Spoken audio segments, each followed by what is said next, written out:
Parce que tous les jours, Jean-Philippe Longo nous fait revivre un été à la télé avec des pépites oubliées, des madeleines de Proust. Et aujourd'hui, on file en 2006. 19... Attendez. 19 ans. Sortez les calculs. Je voulais dire c'était hier, mais c'était 19 ans. Là. Et cet été démarre avec un véritable tournant dans le paysage audiovisuel.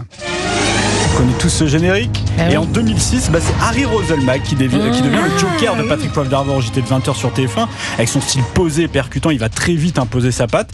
Toute la presse en parle et se focalise surtout sur sa couleur de peau. Mais les téléspectateurs, eux, adhèrent au style Roselmack et ils seront plus de 8 millions à le suivre. Ce qui était un carton plein pour Il n'est pas vilain physiquement non plus, faut le dire. C'est dur de se dire que c'était il y a 19 ans. Harry Roselmack, j'ai l'impression qu'il vient d'arriver sur TF1. Et pendant que l'info évolue, la télé, elle aussi, tente quelques paris du côté du divertissement. Du divertissement. Et comme ce programme sur M6 dont personne ne pouvait encore prédire l'impact.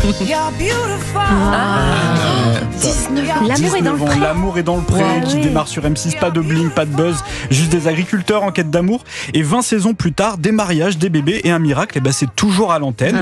Et est-ce que vous vous souvenez de la toute première présentatrice de l'émission ? Je me souviens que c'était pas du tout Karine Le Marchand et c'était pas Alessandra Sublet. C'était Véronique Mounier. C'était Véronique Mounier qui est aujourd'hui reconvertie en experte en micronutrition. Comme quoi l'amour mène ça mène à tout l'amour.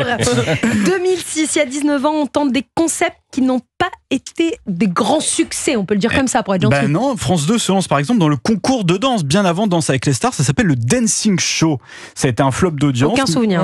Mais c'était un tremplin inattendu parce que les finalistes, on retrouve deux duos au futur doré. D'un côté Christophe et Coralie Licata face à Fauve Auto et Maxime de Rémez qui deviendront quelques années plus tard les figures de proue de Danse avec les stars. Incroyable. Et le comble, c'est le présentateur du Dancing Show, Anthony Cavana, qui finira lui aussi candidat de Danse avec les stars. Attendez, Anthony Cavana présenter un show de danse, alors je suis passée à côté. En 2006. Bon, l'un des visages marquants de l'été 2006, c'est évidemment... C'est un footballeur, le ZZ. 9 juillet 2006, toute la France est suspendue à la finale du mondial qui se joue contre l'Italie. Un match tendu, une tension extrême et ce geste. Pas ça Zinedine, pas aujourd'hui, pas maintenant, pas après tout ce que tu as fait. Le désespoir dans la voix de Thierry Gilardi sur TF1 face à 22 millions de téléspectateurs. Il y avait 22 millions de personnes 22 millions ce soir-là devant ce geste. Zidane, héros national, assène un coup de tête à Materazzi. Carton rouge, expulsion, puis défaite de l'équipe de France. Un moment sidérant qui fait le tour du monde, qui devient une image culte et qui conclut l'été avec un tube improbable aussi.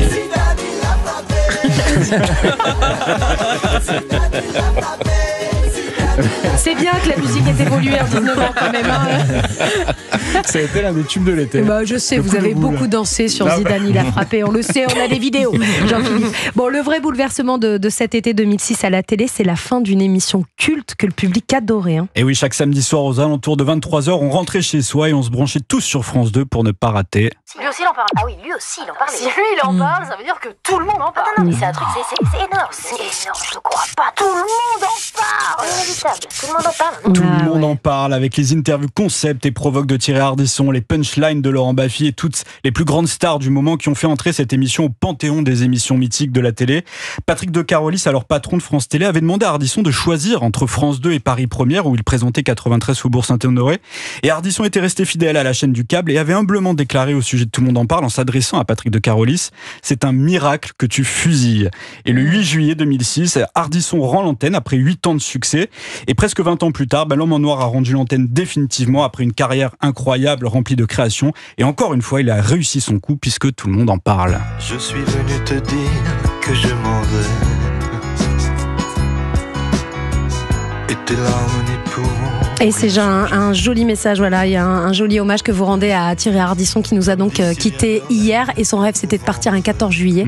Étonnant, comme quoi le destin, parfois, voilà, Thierry Ardisson qui est parti hier, jour de fête nationale.